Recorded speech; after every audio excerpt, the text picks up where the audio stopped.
بسم اللہ الرحمن الرحیم نحمده ونصلی ونسلم علی رسولہ الکریم وعلی آلہ الطیبین واصحابہ الطاہرین اما بعد۔ حضرات گرامی، شریعت مطہرہ میں تو نکاح ہے اور نکاح کے بعد رخصتی ہے، معمولی سا تھوڑے سے وقت کا عمل ہے جس سے دو افراد ایک دوسرے کے اجنبی ہونے کے بعد ایسے ہو جاتے ہیں جیسے گویا کہ ایک دوسرے کا لباس ہے، اور اتنا عظیم اور مضبوط تعلق بن جاتا ہے کہ جس کا انسان تصور بھی نہیں کر سکتا۔ باقی منگنیاں ہیں، باقی جو معاملات ہیں، یہ ایسے ہی، ان کی کوئی حیثیت اور کوئی وقت نہیں ہے۔ منگنی عام طور پر جو ہے ایک وعدہ ہے کہ ہم نے، یعنی لڑکی والے کہتے ہیں کہ ہم نے اپنی اس بچی کا نکاح اس لڑکے کے ساتھ کرنا ہے۔ لڑکے والوں کا بھی یہی، دونوں فریقوں کا، لڑکا لڑکی خود منگنی کریں یا دونوں کے جو ولی ہیں، عام طور پر ہمارے ہاں ولی ہوتے ہیں، بڑے ہوتے ہیں، والد ہوتے ہیں یا باقی بھائی ہیں،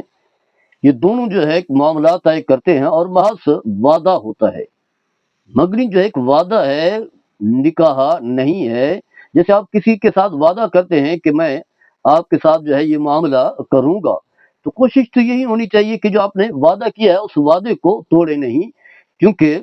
رسول اللہ صلی اللہ تعالی علیہ وسلم کا فرمان ہے کہ منافق کی نشانیوں میں سے 4 نشانیاں ہیں، کئی فرمایا 3 نشانیاں ہیں، ان میں سے ایک نشانی یہ ہے کہ اذا وعد اخلف، جب وعدہ کرتا ہے تو وعدہ خلافی کرتا ہے۔ گویا کہ وعدہ خلافی کرنا ایک گناہ والا عمل ہے، لیکن اگر کوئی شرعی عذر ہو تو اس عمل کو توڑ دینے کا حکم ہے، چاہے وعدہ بھی کیا ہو تو اس وعدے کو توڑنے کا جو ہے وہ حکم دیا گیا ہے۔ اس کی وجہ یہ ہے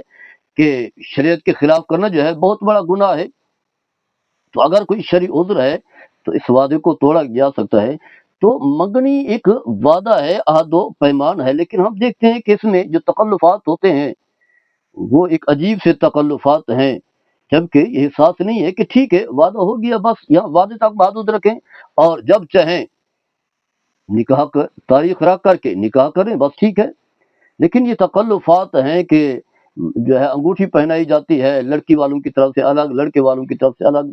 پھر جو ہے تحفے تحائف دیے جاتے ہیں، باقاعدگی سے رشتہ دار بلائے جاتے ہیں، مٹھائیں لا جاتے ہیں، کپڑے ہر ایک کو دیے جاتے ہیں۔ تو یہ اتنی سارے تکلفات جو ہیں یہ غلط ہے۔ اس کی وجہ یہ ہے کہ یہ منگنی ٹوٹ بھی سکتی ہے اور ٹوٹتی بھی ہیں،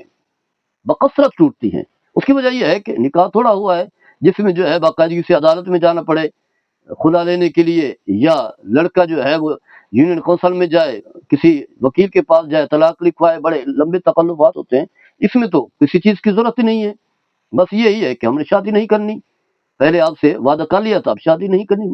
ایک لفظ ہوتا ہے جو کہنا ہوتا ہے تکلفات۔ لیکن ہم اپنے آپ کو اتنی جو ہے وہ اپنے آپ کو پھنسا چکے ہوتے ہیں اتنی تحفے طائف دے کر کے، پھر اگر کوئی وجہ نہ ہو تو نفرت پیدا ہو جاتی ہے، اور پھر منگنی توڑنے والا جو ہے وجہ نہ بھی ہو فرضی وجہ جو ہے بنا لیتا ہے، کوئی اور رشتہ پسند آ گیا تو پہلے والے سے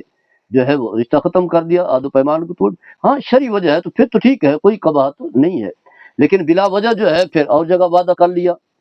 تو وہ جو طائف تحفے طائف کا تبادلہ ہے وہ کہاں چلا گیا؟ تو الغرض اس طرح کا کام نہ کریں، منگنیوں کی کوئی وجود نہیں ہے، بے مقصد چیزیں ہیں۔ اور اس کے علاوہ جو ہے اگر تحفے طائف دیے گئے ہیں، دونوں طرف سے دیے گئے ہیں، تو پھر اس کی واپسی نہیں ہوگی، چاہے کسی نے زیادہ دے دیا کسی نے کم دیا، تو اس سے فرق نہیں پڑتا، کیونکہ آپ نے گفٹ دیا ہے اور گفٹ کا جو ہے اس کا عوض لیا ہے۔ تو جب تحفہ یا ہیبہ جسے ہم کہتے ہیں اگر معاوضہ لیا جائے تو پھر واپس لینا جائز نہیں ہوتا۔ ہاں اگر معاوضہ نہیں لیا گیا، عام طور پر معاوضہ تو ہوتا ہے، لڑکی والے بھی دے رہے ہوتے ہیں، بہت کچھ دیتے ہیں، لڑکے کے بہن بھائیوں کے لیے، ماں باپ کے لیے کپڑے دیتے ہیں، پھر لڑکے کو انگوٹھی پہناتے ہیں، پتہ نہیں کیا کچھ دیتے ہیں۔ اسی طرح لڑکے والے جو ہے لڑکی کو انگوٹھی دیتے ہیں، پھر اس کے بہن بھائیوں کو الگ کپڑے دیتے ہیں، پتہ نہیں کیا کچھ تکلفات کرتے ہیں، لمبے لمبے فنکشن ہوتے ہیں، باقاعدگی سے جو ہے شادی ہال بک کروائے جاتے ہیں۔ تو ایسا نہ کریں، مسلمان ہیں، اللہ نے جو آپ کو رزق حلال دیا ہے، مال طیب دیا ہے، اسے ضائع نہ کریں، کیونکہ فضول خرچی کرنا حرام ہے۔ فرمایا ان المبذرین کانوا اخوان الشیاطین، فضول خرچی کرنے والے جو ہے شیاطین کے بھائی ہیں، تو یہ فضول خرچی ہے، کیوں ایسا کر رہے ہیں؟ اور پھر عہد و پیمان نہیں، باقاعدگی سے جو ہے نکاح کریں جب دونوں فریق ایک دوسرے کو سمجھ جائیں، اب ٹھیک ہے بھی ایک دوسرے کو پہچان گئے، معاملہ درست ہے، تو پھر اس کے بعد جو ہے وہ نکاح کر دیں، اللہ سے دعا کریں، اور پھر